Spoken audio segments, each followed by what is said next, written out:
Hey everyone, Eric Watson here, freelance writer, player of games, writer of words, recorder of videos, and tabletop role-playing aficionado. Welcome to another DM's Guild review, my written and video view series where I take a look at the adventures and supplemental material at the Dungeon Masters Guild website. This video, I'll be reviewing the monster book Mythic Encounters by Steve Fidler, Bryan Holmes, and E.R.F. Jordan for Dungeons & Dragons 5th edition. A review copy has been provided for the purposes of this review. If you enjoy my videos, consider using my affiliate links for your online shopping and supporting me via patreon.com/roguewatson. Shoutouts to Platinum patrons Joe, Will, Tiny Dancer, Manuel, Basil, Wizard, Princess, Christopher, Dave, By Inspection, Star, Loverly. And Gold patrons RPG Papercrafts, Charming Grenade, Pretty Boy, and Yuma, Marcos de Vicente, Gilberto, Adam, Deathers Lounge, Sam, Arash, Lumpy Spuds, Jerome, Fatboy619, Scalenia, Nick, and Farty McButterpants. Thank you all very much for your support. Now, Mythic Encounters may be an example of expectations being a little different than what I'm given here. So when I review a monster book, I expect new monsters. That's kind of the whole reason behind getting a monster book. Mythic Encounters does not have new monsters at all, unless you've missed out on some of the 5th edition monster manual style books. Instead, it takes all of the baddest of the baddies, the CR 21 and higher monsters that you've seen in the Monster Manual, and also places like Storm King's Thunder and the Mordenkainen's Tomb of Foes. Anything that's been, from what I can tell, previously published in 5th edition is in one book, which is handy, but it's not new.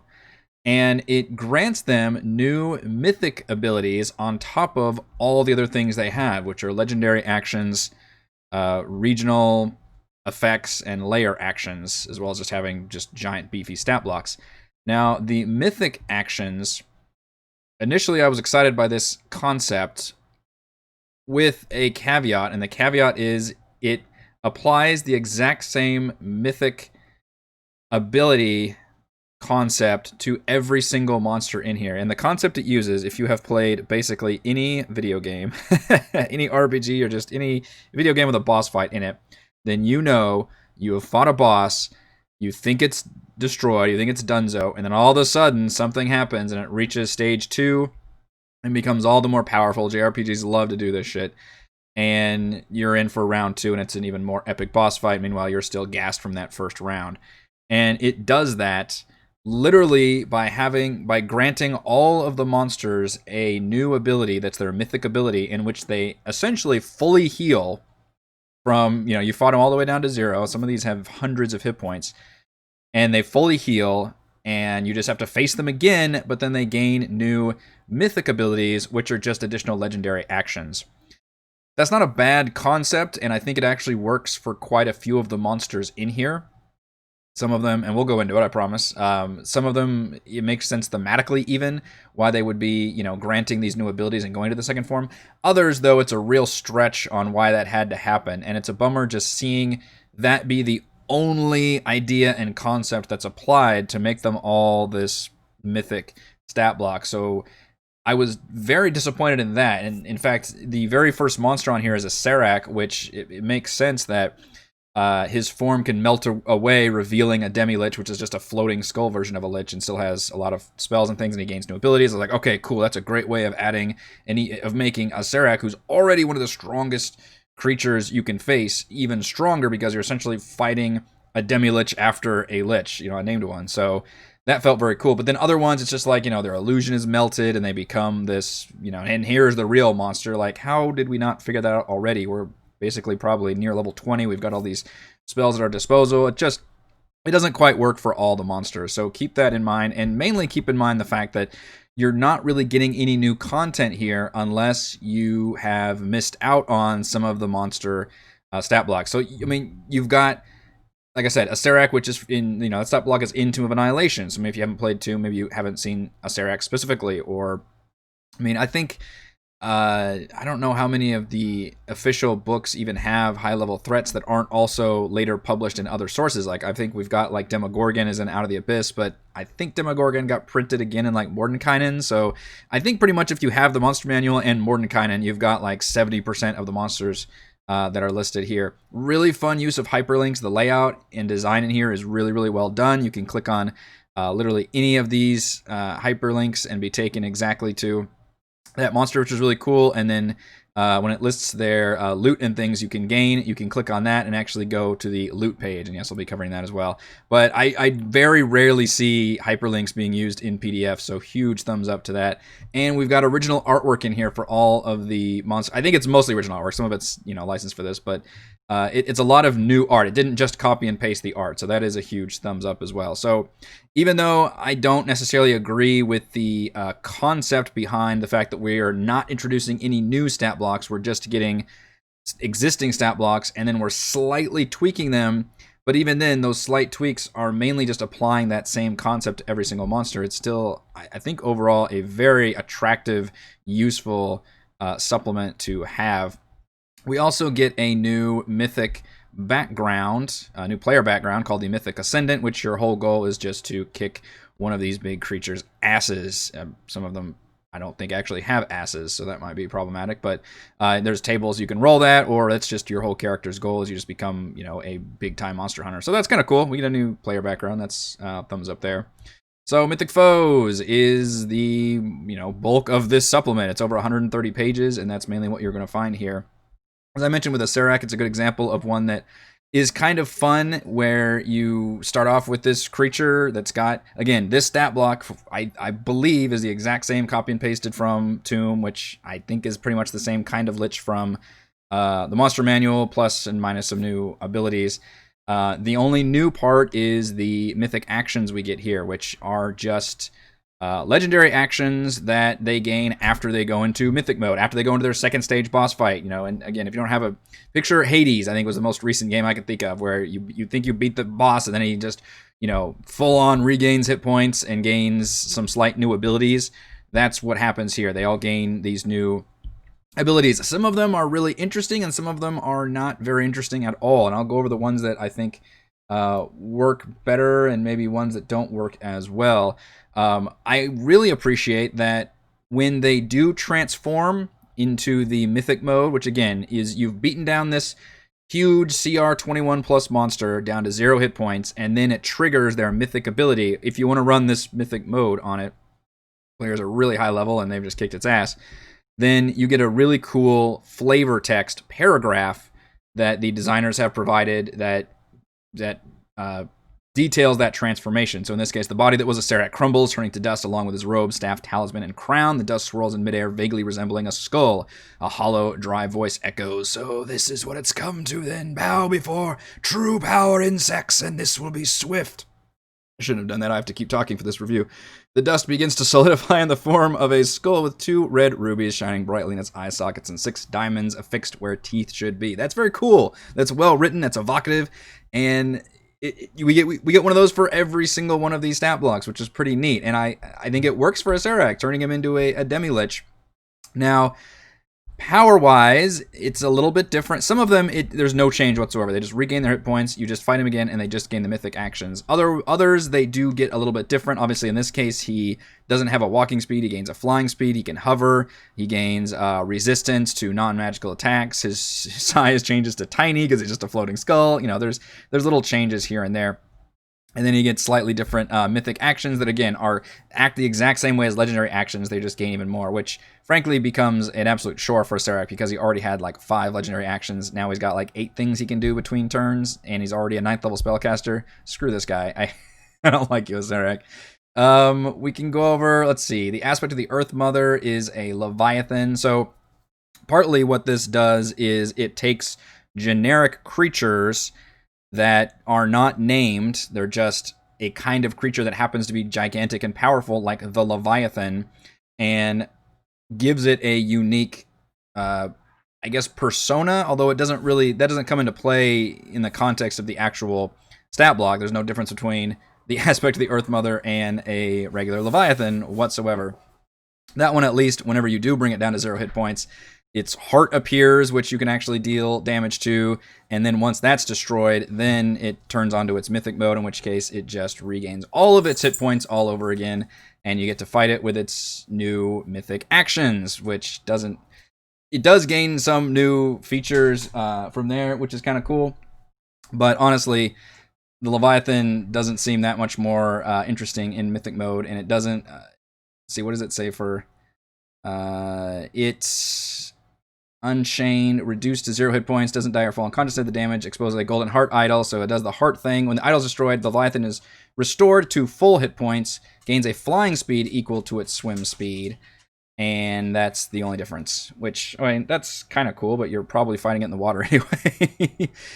New abilities include the fact that it can scream and stun people around it. It can deal a ranged attack. It can charge people, which is at least way more interesting than its base legendary actions, which just involves moving and slamming. So that at least grants it some new abilities.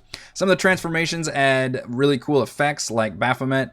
Whenever he is, quote-unquote, destroyed his first form, he actually summons a labyrinth around him, which creates like his own layer, and that of course causes different problems and effects for the players, and he can take advantage of that.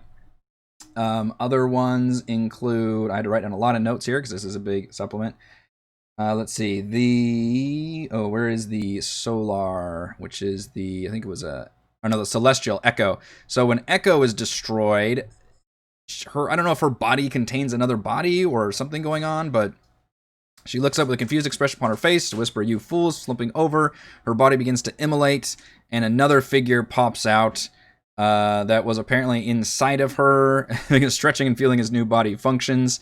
And he actually he has a Warhammer. It's basically the same stat block, except he has a little totem that kind of represents the new mythic actions he can do, but at least the flavor is kind of neat there. At least it's popping into a different creature. These are examples of ones where I think the concept of having that second stage where they literally gain full hit points and you have to refight the creature again, except with a slightly harder version of that creature, works pretty well. But other ones, like where is the green dragon?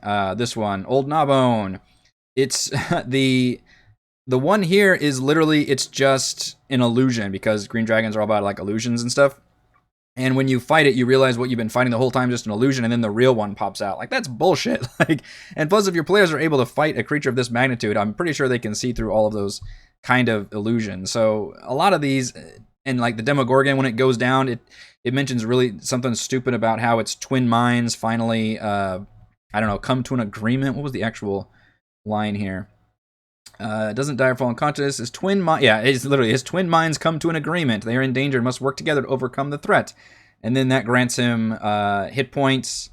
And then he has benefits of the haste spell until it completes a short or long rest. Can take 4 legendary actions this round. There's a couple of them that do gain more actions per round, which is kind of neat. The Ilith Lich.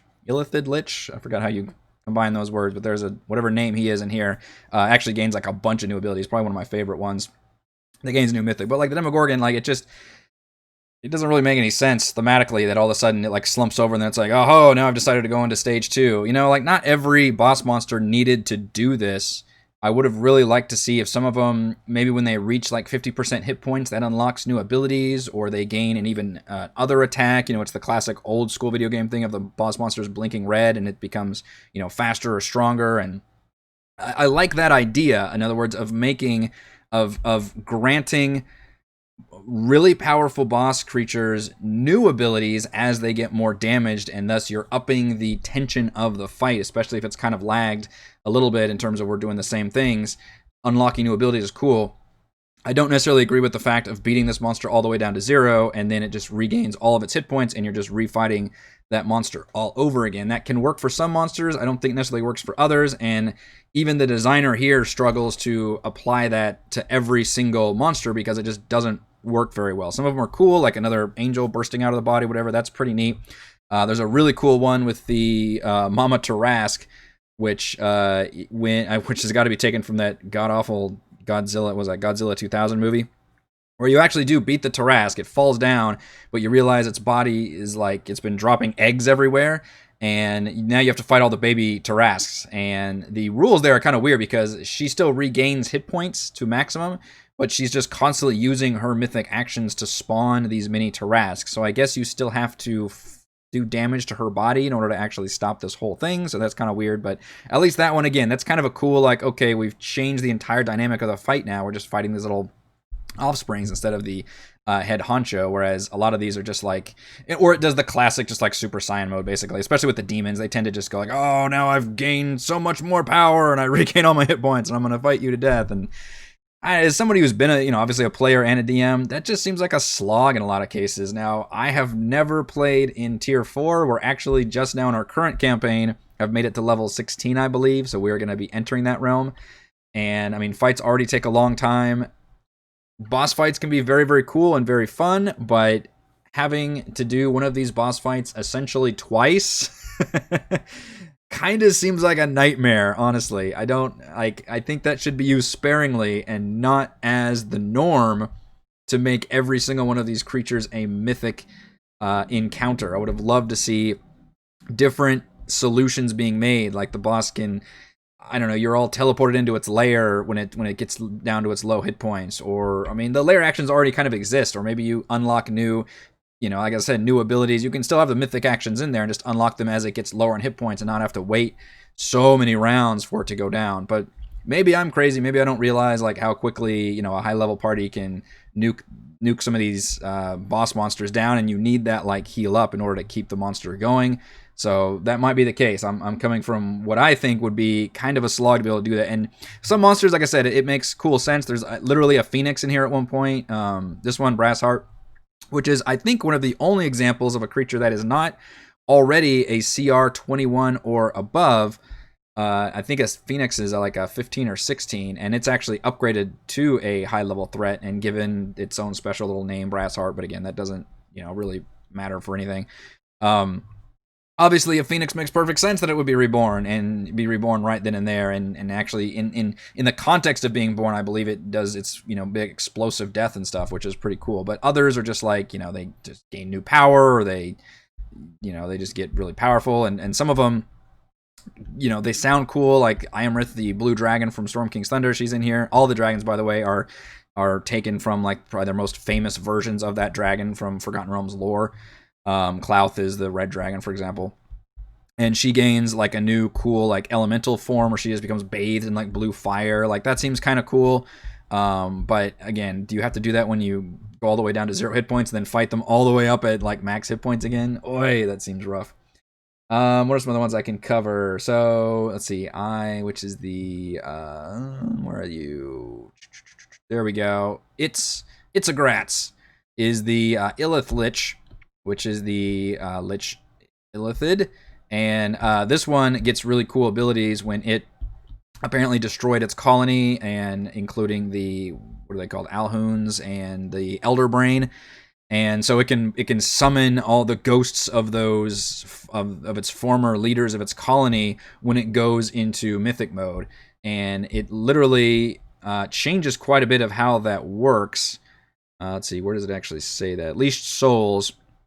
It regains its hit points. Its AC becomes 19, becomes wrapped in spectral armor, and can take 6 legendary actions each round instead of 3, but 3 of those have to be mythic actions. And the Drow ghosts, which are an effect it has in its lair, are now replaced by Mind Flayer ghosts, and they deal psychic damage instead of necrotic damage. So flavorfully, that actually does fit what's going on here, and is a neat reflection of that. And sure enough, its spells are like summoning, like the Elder Brain can break somebody's concentration. The Alhoons can steal spells from people. It's just that part, it's reflected very cool, and I think works pretty well. Although I don't necessarily need this to happen once you've beaten the first form down all the way down to 0. And I can go over a bunch of these, but it's all creatures we've seen before, or you may not have seen before if you don't have like Mordenkainen's or something. But they all exist in some form in other, in all the other 5e books. We do get some really cool artwork in all of them. As I mentioned, the flavor text during their actual transformation is really cool and well written. Even if some of them are really dumb, like the Demogorgon and the Green Dragon, where it's just an illusion or their minds come together or something. They're still, for the most part, well written. One of them is, let's see, what was that one? They started with an H. I don't remember. All these creatures are freaking demon names I can't think of. Hypnu, Hootijin, I think was the name of this one. Which is apparently a pit fiend who is Mephistopheles' right-hand man. And he actually, falls down on knee and says, don't, It says, "My end will not be at the hands of some pathetic mortal."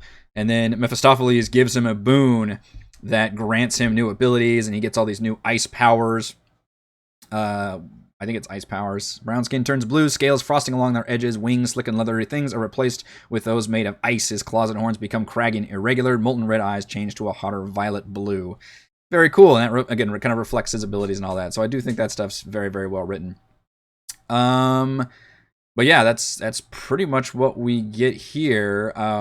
What we also get, however, are new rewards for all of these creatures, namely in the form of new unique spells and new magic items, which are, again, very much a video game-ass thing to do, but I love it. I love it. Like, if you're taking on this threat, I mean, this is probably an end-of-campaign style threat anyway. I don't, but hey, you want to reward your players, you want to keep going, that's totally cool. We're playing Monster Hunter now. You can gain, I'm scrolling down because there's a lot of content here. There are several new spells, I believe over a dozen, that are drawn from the creatures themselves. So some of them could transform you into a version of that creature, gain that creature's strength. Some of them, like the Phoenix, you get, fire, wings, and you can fly around. Klauth's mythic mode is actually really interesting in that he starts consuming other dragon eggs in order to heal himself, and one of his mythic actions he gains is to do that, just fly around. It's like 10 eggs appear around him, and as a mythic action, as a legendary action, you can fly around and just eat an egg and gain a bunch of hit points. So that actually adds a new challenge level to the boss fight, which I love to see a lot of boss fights do, where there's some other environmental thing happening in the room or something other the players can do, like some action or something else they can target that would affect the fight rather than just, slinging spells and attacks at the creature directly. And that's a good example. It adds a whole new element there. In this case, the spell lets you consume dragon eggs to fully heal and, I believe, gain new hit dice as if you basically leveled up. So pretty cool there that you get new spells, but of course for the non-spell casters, we also get new mythic items, and there are over 50 magic items included here, and as they were with the spells, they are all inspired by and drawn from the creatures they come from, which is really cool to see. And I think they're really fun items. I'm not even going to try to comment on the balance level because, I mean, even fighting these creatures is batshit crazy because you're probably levels 15 through 20, and this is end of campaign stuff. And to be rewarded this item after such a fight, like, whatever, just let them do whatever the hell they want. So, like, bare minimum, you're going to find, like, +3 items. They all have different spell effects, huge, saving throws associated with that, a lot of spell casting abilities. Probably the most interesting one is that all of the dragons could drop gem versions of their hearts, and then you could slot those gems into a artifact of Tiamat's choker, and then gain a whole bunch of new abilities based on basically what gems that you've slotted into that choker, which is a really cool concept. And frankly, you could probably do a whole campaign around that. That's maybe better than Tyranny of Dragons. But, really cool items in here. I love that they're all inspired by the creatures or, the things that were based off of. The Tarask, plated armor can reflect spells. There's weapons that reflect different creatures' abilities. The, what was that thing called? The Astral Dreadnought has that dimensional stomach, and that basically turns into this kind of bag of holding that includes this giant 100-foot-long tunnel that has just a bunch of contents in there. The Astral Dreadnought is eaten. Like, stuff like that is really fun, and it's really neat to include all these items in there. And again, original artwork throughout is just amazing. And the layout, the design, the art has really elevated this product for me, because as much as I enjoy, the creature stat blocks, to me it's a big negative that they're just the same ones I've been seeing. Or, I'm already familiar with, not, super familiar with, because I don't look at a bunch of high-level monsters all the time. I'm not exactly playing in those fields very often.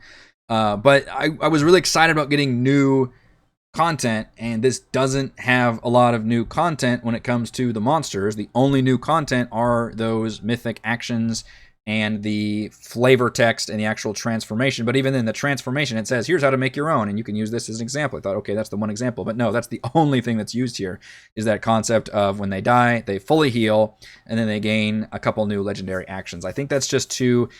it's a neat idea for some creatures, and it works out well. For probably at least half the creatures here, it works out pretty well. Other half, maybe not so much. I would have liked to seen some other stuff. Some other concepts being used, and especially would have liked to see some original creatures at this level. My goodness, some you could really go nuts with the abilities here. But when it comes to original content, it does come through with these rewards, the spells and the magic items, which is very cool to see. All right, let's go over my pros and cons for Mythic Encounters. You can probably already guess what they are. Pros: some monsters fit the second stage Mythic mode perfectly with compelling transformations and interesting new Mythic actions. So I'm guessing anywhere between 50 and 75% of the monsters, and that's probably being generous, the concept of once they reach 0 hit points, which is already, again, a CR 21, 22, whatever monster, once they reach that point, they heal up, and some of them, they just heal up and then they gain new mythic actions, that's it. Others, they heal up and they change a lot, like that Ilith Lich, you know, it changes a lot of its flavoring and things, and as I mentioned, E.R.F kind of gains that blue, that elemental form almost. There's the big elemental turtle creature from Mordenkainen's, I believe, that when it reaches 0, it basically becomes like a volcano, like erupts, like that kind of thing is neat. But a lot of them is not necessarily working very well. But the pro is that they're good, and then I'll get to the con on the other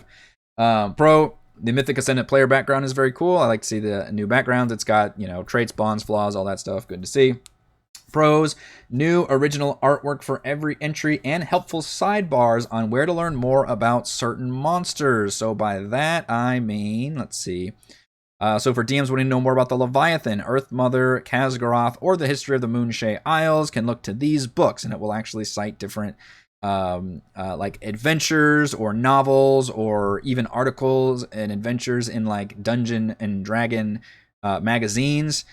Which is really cool. So if you want to know more about these certain creatures, because, you know, like, for example, an Ancient Green Dragon is the monster manual, but old, what is the name, Claw-Gila-Madar is technically not. So if you want to learn more about this specific dragon, then here's where you can go to learn about that stuff, or what kind of adventures they appear in. That is really cool, and I like seeing that because I'm somebody who's not very familiar with a lot of these high-level creatures. Pro: over a dozen unique spells and over 50 magic items as rewards for defeating mythic monsters. There's the new content I was looking for, and it comes through very, very nicely with giving some incredibly powerful items and spells. And pro: hyperlinks, which is something that honestly every supplement could really take advantage of, especially anything that's over 100 pages and just has, you know, something you'd want to skip to very quickly. But my goodness, how helpful is that to be able to just click on something, instantly teleport there, including in the, as I mentioned, in the stat block itself, when it mentions the loot table, you can click on that and then go to the loot table. Just really, really cool to see. Huge convenience. Cons: no original stat blocks. That's a huge bummer, and I was immensely disappointed with that, because what I was excited about was the fact that, okay, we're going to get some new, cool, high-level world-ending threats. No, we're just going to get the same ones that... Now, you might not have seen some of these if you're not familiar. In fact, there's a couple that are from something I wasn't familiar with, which is something called Mordenkainen's, like, Fiendish Folios or something. Maybe that was an older edition, I don't know. Or whatever reason, I wasn't familiar with it. So there was like 2 or 3 that I was not, but still, most of them, assuming you've, you know, looked at all of the 5e official monster manual type content, you have seen these before, just with those added mythic actions tacked on. And con: it adapts the exact same second stage boss fight mechanic to every monster, and a lot of them, it doesn't seem to work very well for me. I don't think that should be on every monster. I don't necessarily want to turn a high-level monster into simply you fight that monster twice. That seems very cheap and easy. Now, sometimes it can be used very, very well. As I mentioned countless times, you know, if like a Phoenix thing reborn or another entity like Mephistopheles comes down and bestows that boss monster with even more things, or you've got it within the story context, like a ritual is complete or something happens, yes, it can work, but I don't think that should have been used as the basic, like, here's how we're going to make all these, you know, badass creatures even more badass and in the mythic range, is just make the players fight them twice, and the second time they have a couple new abilities. I don't think that should have been the default for every single monster. Final verdict: from Cerak to Zuth-Nagari, Mythic Encounters upgrades the baddest of the baddies with powerful new abilities and tantalizing new loot. Thank you to everyone for watching this video review. You can see my written review at roguewatson.com. You can support my work at patreon.com/roguewatson. You can follow our own D&D adventures here on my YouTube channel. Thank you.